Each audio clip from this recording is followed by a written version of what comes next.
Welcome to the NCO Journal Podcast, where we explore NCO professional development. This is a podcast series where we discuss published articles with authors and provide a forum for the open exchange of ideas, information, and solutions. I'm your host, Chago Zapata, Managing Editor of the NCO Journal at Fort Leavenworth, Kansas.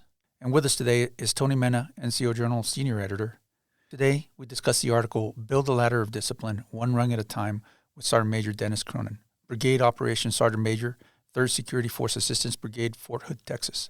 Thank you for joining us. Before we kick things off, Sergeant Major, could you tell us a little bit about yourself? Yeah, sure. So I'm a 19 Zulu by way of 19 Delta. I joined the Army in 2000 to be a Cav Scout.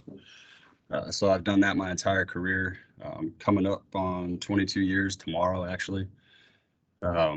Recently graduated from the Sergeant Major Academy, and I've been serving as the Operations Sergeant Major for both the squadron and now the brigade for the 3rd Security Force Assistance Brigade. Pretty much held every leadership position you can think about. I've served in combat as a team leader, as a squad leader, to include time as a sniper team leader, platoon sergeant, and first sergeant. So my career and all of my awards and stuff is the same as everybody else at this position, I would imagine. Got my degree while I was at the Sergeant Major's Academy, my master's degree, which was pretty awesome to be able to culminate my time there with completing that prestigious course, as well as walking away with my master's, which I obviously hope to utilize to set myself up for success as I look towards retirement here pretty soon, hopefully sooner rather than later. All right, well, let's get started here. Can you give us a brief description of your article? The intent behind the article is actually, it kind of evolved over time. And what it really boiled down to was, throughout my 20 plus year career as a non-commissioned officer, every one of us has been pulled into a room someplace and been involved in some kind of an LPD process. And the typical forum is, a sergeant major or first sergeant stands before you, and they always like to talk about standards of discipline, or they like to talk about awards, all the admin stuff. And I get frustrated with it because it's the same thing every time. We talk about it, but it basically turns into somebody that's in charge of a formation telling you that you're messed up. And we continue to be messed up, apparently, because we lack discipline all over the place. So I came up with this idea a long time ago of trying to lead my own LPD. And rather than tell people that discipline's important, tell them how we can achieve it. And what caused me to write the article is, the farther you climb the ladder of promotion, the further and further away you get from standing in front of soldiers. I don't have any responsibility to soldiers where I am right now. I'm pretty much a high-paid desk jockey, at the operations process. And I miss it. I miss being in front of soldiers and being able to share in my experiences and stuff. And I felt, this was an important article to be able to get out there, because if I can't stand in front of people and do it myself, I figured the next best thing was to write about it and see if I could get it submitted, which I did, and have people, capable of reading the words, and hopefully it manifests within some units out there, and we can make some change. That's really why I decided to write it. What was the inspiration behind the rungs of a ladder approach that you wrote about? I mean, that's what inspired that? For me, I'm a very visual individual. I think that you can tie visuals to pretty much every process. And for me, achieving discipline at the team level, or really at any echelon in the Army, or across the spectrum of our DoD, I think you could tie everything to some form of a visual. And I see achieving discipline as a process, and it's a step process. So, just throughout my years of leading, I was promoted pretty early. Like a lot of NCOs, I got picked up, got promoted to sergeant at 2 years in. So I've essentially been an NCO for 20 out of my 22 years. And I've learned a lot, throughout that time. And I've kind of been able to connect certain dots, if you will. So based solely on the fact that I can sit here and have a conversation all day long, but a lot of people are, they're visual species like myself. I looked at it as steps, and then the steps just turned into a ladder to me. So, being able to create that depiction of, one rung at a time, you can't you can't jump straight to discipline. And that's kind of, I mean, we might talk a little bit more about that, but that's the intent behind the article is you can't just expect people the moment they join the Army or the Marines or the Navy that they're just inherently going to be disciplined. They're not, especially in this new generation. People ask why a lot, and rightfully so. They should ask why they're doing certain things. But leaders ought to figure out how they can achieve discipline. And it starts with the first rung. It starts with being present in those individuals' lives. And of course, the latter theory is that you can't skip. You got to start and you got to climb, because without one, you can't achieve or attain the other. So that's really why I came up with the idea of using the rungs of a ladder. This approach, do you think has it been successful for you? And could you give us some examples of how that's worked out for you? I think that I've always done it without realizing it. Like, I mean, as far as me as a leader, it's like I said earlier, one of the reasons that I chose to write this article is because I don't have the ability to stand before soldiers anymore. I do. It's hard, though, especially in this organization. It's all NCOs and above here. But it was probably without a doubt my favorite part about being in the military was leading soldiers, and being in front of them. Well, I'm compassionate and passionate about what I do, and I'm very passionate about building upon relationships with those who are supposed to trust me, especially in combat.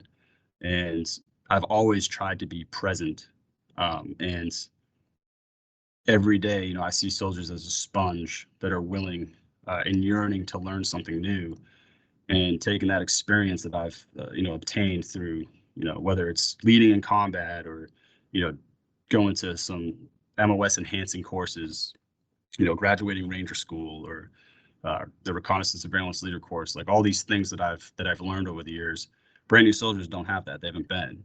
So when you stand in front of them, you're present and you teach them something. If you're the first individual that they've been, that they learned something new about, and you're the person that taught them, they're going to continue to look up to you on a daily basis. So being present has to happen. And then through that, you build upon that confidence and credibility that's required.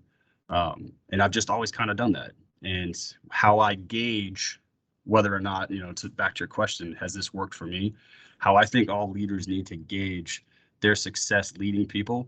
I mean, you can talk about the good things you did in the moment, but for me, it's those individuals that I'm no longer standing over, but they still reach out. So I have soldiers and NCOs that I've been fortunate enough to work with and lead. They continue to communicate with me, even though they've got their own sergeant major, or they've got their own first sergeant.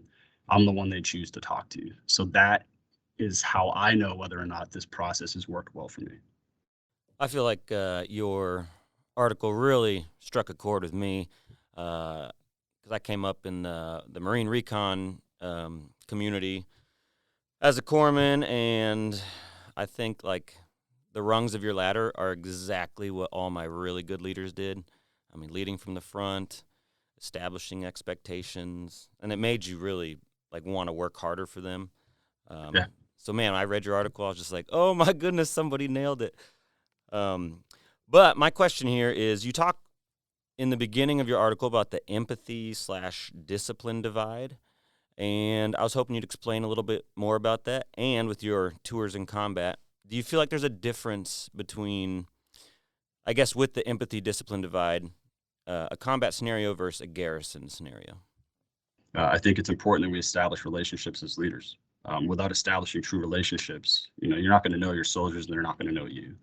And what I'm really trying to get at, and it's the culmination of the article, if you will, is getting to a place where soldiers want to do right because they don't want to let you down.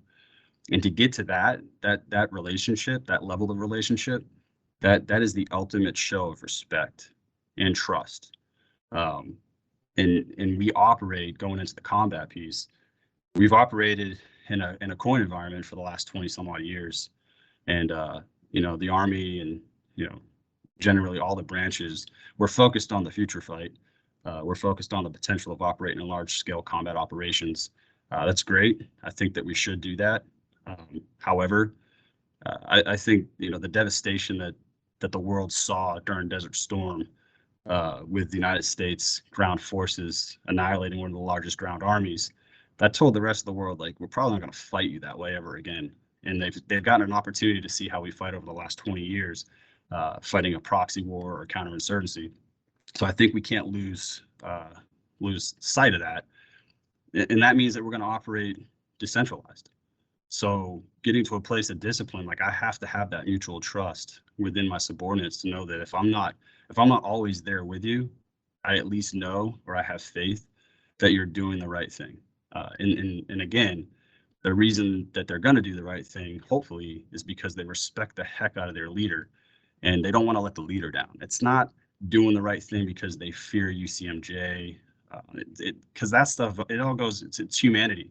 It's all about a cost benefit analysis. A soldier comes to work one day and says, if I choose not to do something, what's the worst possible thing that's going to happen? I might get pulled into an office, get put at parade rest, get disciplined. They might do a counseling, but is it worth it?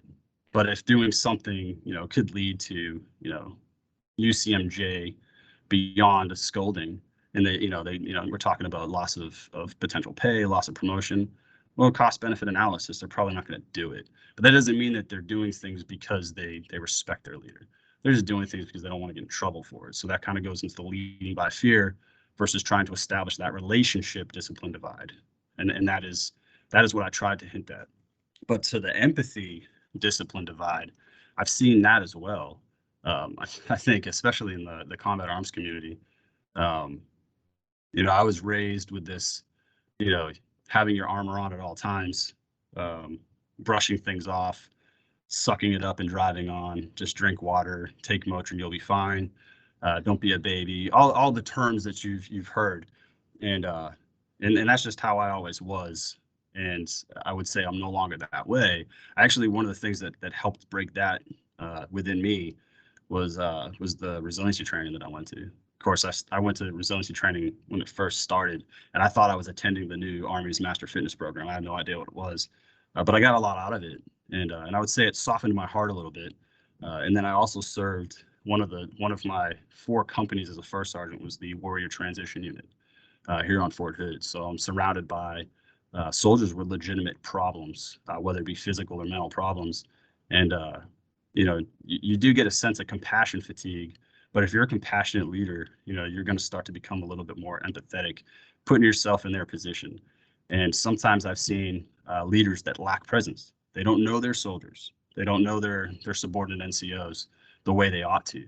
So when a soldier comes in and just looks off, that leader doesn't recognize it. So the instant, remark that typically comes from a non-present leader, and I'll try not to use bad language, but an S bag, if you will, if you know what I'm saying. That person didn't shave, or you look like crap. They instantly go into, this individual obviously lacks discipline, as opposed to what's really going on in this individual's life right now. Because I know that person, I know that's not them. And some leaders, especially again in the combat arms community, they do lack empathy because they think everybody has to be hard, but they don't even understand why. They just do because they're told to. It's like a robot, you know what I mean? So I do think there is an empathy discipline divide as well. I can't achieve the discipline that I want to achieve if I'm being somebody's friend. How can I be their boss, and establish relationships at the same time that I might have to discipline or tell those people to do hard things? Well, again, it goes back to the respect piece. If you do it right, if you follow the rungs effectively, you can, I've done it. Like I've had soldiers that continue to talk to me to this day, and I led them, 6 to 10 years ago. And there's been many times where I've pulled those jokers in and I've had to get in their face a little bit and scold them. But usually what works best when you've established those relationships is looking an individual in the eye and just saying, I'm disappointed, and watching them melt, because they're like, man, I feel really bad that I did something stupid and I disappointed this individual that I so highly respect. And I think with your, especially with your article too, it really shows that like fear motivation is like leadership in the moment, and relationship motivation is like leadership for a lifetime. I mean, I've been out, like almost 14 years, and I still have leaders and friends from my old unit that I call up all the time, once, twice a year, just checking in, and just because we had that amazing bond. And again, your article just really points that out. Yeah, one of the things I wanted to bring up, and when you were talking about the subject came up about being in combat, the difference between combat and garrison.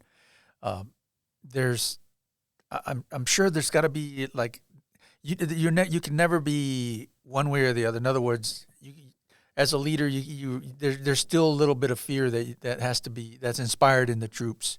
You have to. What I think is important is that you have to find the good halfway point where they need to be aware that there's consequences if they do certain things, or that if the discipline that's being instilled or being inspired needs to be maintained. Otherwise, there might be consequences. So I'm just thinking that I think there's it's up to every leader to find the middle path, or the path that best works for them.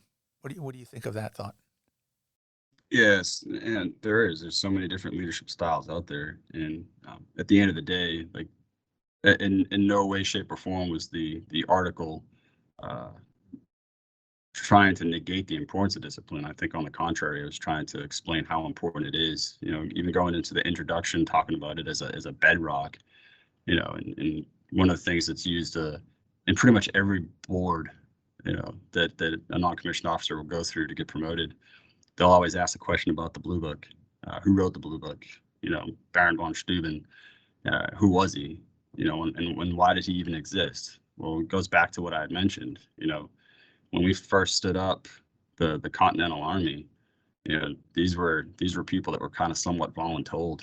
They were working on a farm one day, and next thing you know, they were throwing a musket and told to become a soldier. We didn't have discipline. That didn't exist then. To bring good order and discipline and training into the Army so that they could fight the superpower and eventually win, that was a huge undertaking. Things have changed. I mean, we're an actual Army now. We send people through basic training, and they learn a little bit of discipline while they're there. So there's different types of discipline. I think sometimes we get narrow-minded, though. If you look at a special forces organization compared to a conventional Army, people in the conventional side, when they see a soldier whose boots might be, unbloused or, below a certain eyelid, they lose their minds. They're not disciplined, this, that, and the other. And the funny thing about it is, for our Army anyway, when you talk about the most critical of situations, or the most hostile places, the units that they send to go take care of the things are the ones that don't blouse their boots. They're the ones that don't shave all the time, and yet they're the most successful. So trying to draw a line between, like, telling somebody that they lack a sense of discipline because of the way their uniform looks, sometimes it gets weird. But I think, again, we get too narrow-minded. So ultimately, again, to go back to your question, every leader has to determine the level and approach of discipline that they think they need.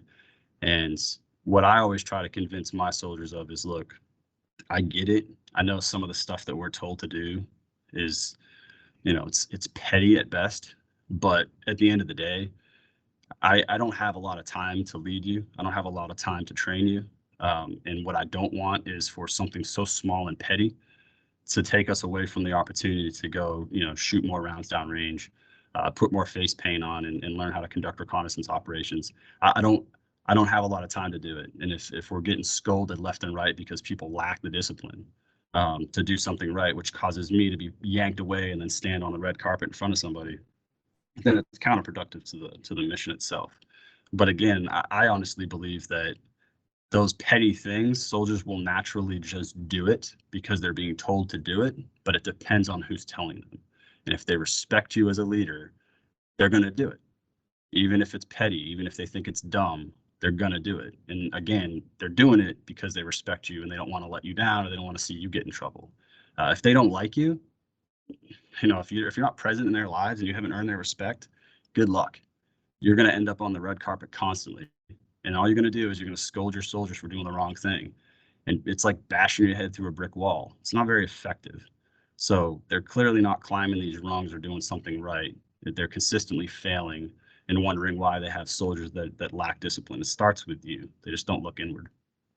I have a question on, I guess, personally for myself, when I read and when I edit, and as a fan of leadership.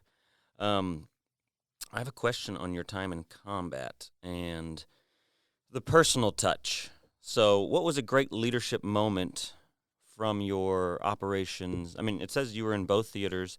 What was like a standout leadership moment that really inspired you and made you be the leader you are today? So I like to consider myself humble. I don't really brag about much, um, and it's hard too because people are going to hear these things, and some people had, you can call it luck or you can call it greater success. I've been very, very lucky in my combat situations.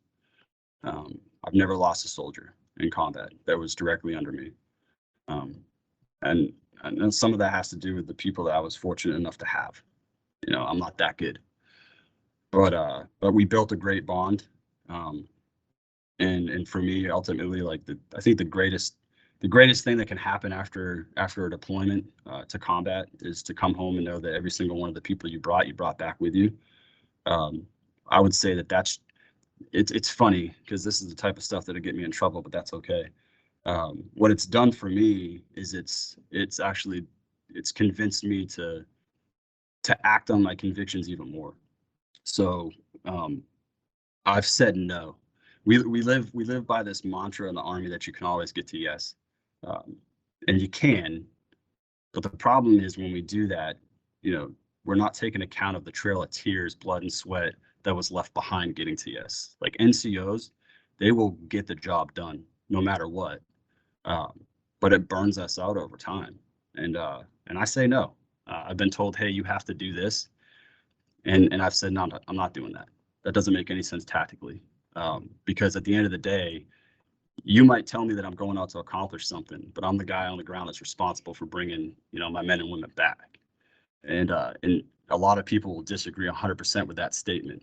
And it's not that I wasn't executing missions. I've been deployed multiple times. Um, I've been deployed to some pretty well-known places, Fallujah, the Arghandab. I've been all around the worst of the worst locations. And as a combat arms soldier, like there was never a time that I wasn't out on a patrol. Like I wasn't so lucky that they were like, hey, you're just gonna sit over here for an entire year and guard a cop or something. Like that never happened. Um, but I was always concerned with life, and I understood the basic of tactics, and I employed that. But I took my time. I executed patience in the face of at the enemy. I let them be the ones to make mistakes so that we weren't the ones doing it. Um, so that is just it's letting me know at least that at a minimum that I did my part, and I owe that to, I guess, my courage, not the type of courage as in like jumping on a hand grenade. I also think that I execute sound judgment as well. I wouldn't do that. It's the courage to say no, or it's the courage to question authority and be the adult in the room and help people understand that, hey, if you tell me that I have to do this and you're not thinking about this and that, then it's probably not going to go well. So why don't you just let me decide how I conduct the operation? And that ultimately is what the Army wants. That's the intent behind Mission Command. Don't tell me how to do stuff. Tell me that there's an objective and I'll accomplish it. But I have to accomplish it based off of what I know whether it's my team, my squad, my platoon, or my company, like within our capabilities. We'll accomplish it, but it might take longer than you want. It might be faster than you want, but ultimately you have to allow me as the leader on the ground to make those decisions for my men and my women that are going to be the best suited to bring them home alive.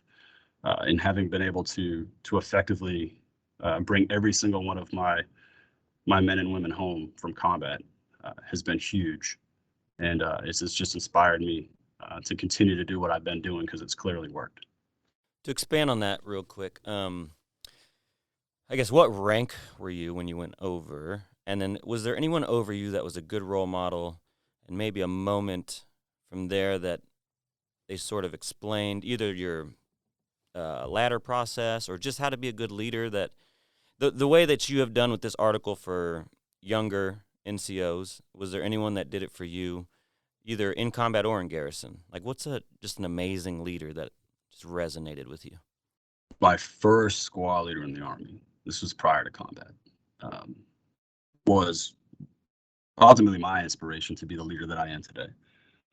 because he embodied everything if there was a figmented leader in this article, he was that person. Uh, I looked up to that individual. I thought they were a god. I was a brand new private. So having an NCO that was competent and as a scout, and that was willing to teach me something new every day, take me under their wing. Um, I trusted that individual. I would follow that individual into combat. I outrank that individual now. They got out of the army, but I would still look up to that person as not as my peer or subordinate, but as my leader. Um, and that was prior to combat, but it ultimately set me on the path that I've always been on, because he was just there every day. He was there. If I was doing something, he was right beside me doing it. Again, leading from the front. Sometimes he would, give me the old rack on the back of the head and be like, "What are you doing? That's dumb." You know what I mean? Sometimes it's And necessary. that was okay. It was okay. It was necessary. And then he was like, "Let me show you." Like he wasn't the leader that people feared, and when they saw it coming, they would take off running because they knew they were just going to get yelled at for something dumb for the day. That wasn't this type of leader. Um, Absolutely respected 100% by every single person in the platoon, not just me. I was just the lucky one that was able to call him my squad leader. So he also ultimately inspired who I am today. As far as in combat, it, everybody I was in combat with inspired me in a way. They might not have inspired me so much as a leader, but to see men and women, face fear head on, and accomplish an objective out of concern for those on their left and their right. I mean, that should inspire pretty much everybody. But I wouldn't say in combat that there was many. Um, I first deployed as a sergeant. I was a brand new sergeant. I was the only one in the platoon that had a lot of dismount experience. So I was attached to I was in the 3rd Armored Cavalry Regiment. So I was on Bradleys, but I never gunned a Bradley. I never drove a Bradley, and I never BC'd a Bradley because I was always doing dismount stuff. So I was leading the dismounts. So it was just me. It was me and a group of 9 soldiers walking up and down the streets of Fallujah at 21 years old, which was super scary. But yeah, I didn't, I wasn't inspired, I would say, by a whole lot. There was a lot of weird things that happened in that deployment, though. We were essentially on the verge of going into a coin fight, but we didn't even have like a doctrine for coin. So we were kind of figuring things out for a while, and we did that for about 5 years until the coin manual came out in 2006. So we kind of struggled through some things, and I wouldn't say there was any leaders that I had that committed themselves to trying to figure stuff out. They were just good at doing what they've always done, and that's uninspiring to me. So yeah, it might sound somewhat negative, but I have not personally had many leaders like my first squad leader in the Army. What was your writing process? Because we received a really good article, and it required very little editing, just kind of trimming up. So how did you submit something that was already pretty polished? All you do now at the Sergeant's Major Academy is freaking write papers. It is not, the old crusty sergeant's majors that used to get out at 12 o'clock every day and have tea time. That's not the case now. So the Sergeant Major Academy teamed up with CGSC, it's General Staff College. When you go through the academy now, you're essentially earning a bachelor's degree in leadership and workforce development. The only way to really ensure that happens is to write a lot. So you do write. And so that's part of it. And then of course, I've been in college my whole career. So, my associates, my bachelor's, my master's, it took me about 12 years to earn an associate's and a bachelor's in the Army, because I was nugging away on online schooling the whole time. And then I knocked my master's out, start to finish in 8 months, which was hard, but I did that while I was at the academy. So that wasn't that long ago. So as far as being able to write a paper, I just was like, hey, I completely understand how to do APA 7 now, so I'm just going to write this the way I would anything. And typically for me, it always starts with just an outline, just taking a look at the outline and, I vision what I'm trying to say. And I went back in a few times and edited some stuff to try to make it sound a little bit better myself. But yeah, I mean, that was it. Like, I would tell any soldier, like, if you're not in college, get in college. Because I found an old counseling packet from back when I was like a brand new sergeant, and I was disgusted by the things I was writing. I was like, man, who let me write this? It was horrible. But that's the Massachusetts public schooling from it. It was pretty bad. But I learned how to write over the years, and I think it's important. It allows you to be able to communicate and articulate. At the end of the day, kind of going again back into some of the things I said. Yeah, you can always get to yes, but sometimes it's okay to say no. If you're going to say no, you better be able to explain why in a way that an officer is gonna look at you and say, that's an intelligent individual, so I'm willing to allow this to happen, or let him do it his way, because clearly he was able to articulate the why. So do college, learn to write.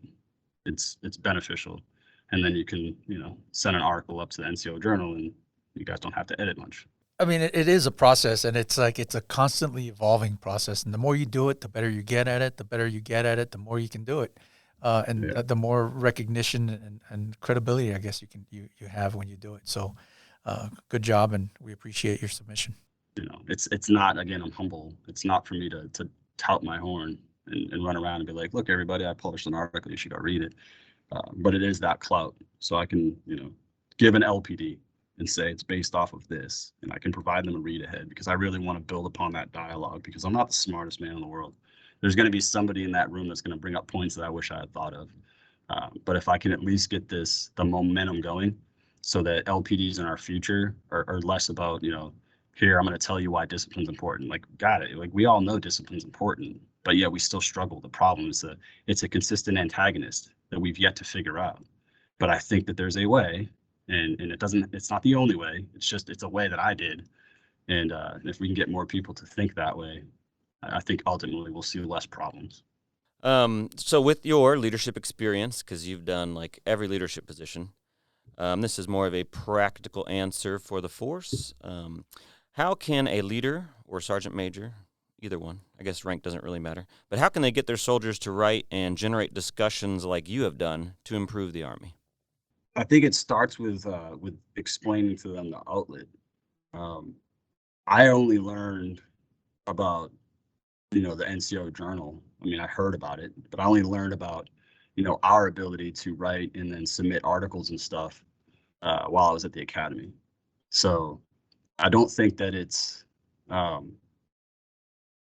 blasted out loud enough to the force. So I think more sergeants major that are coming back from the academy probably need to express the value that exists there, so that people know that there's a way.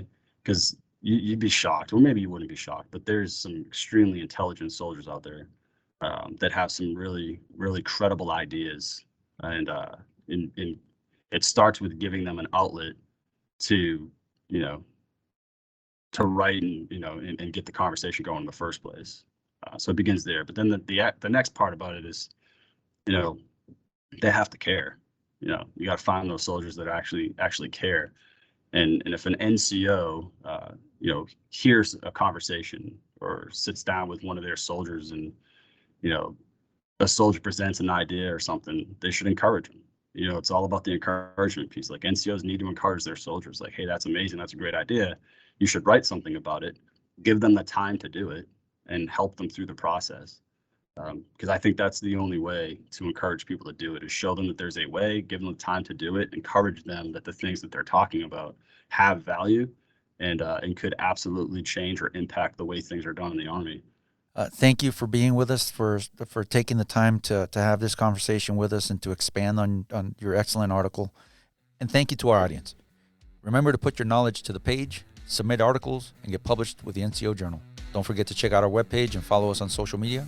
We'll catch you next time on the NCO Journal Podcast.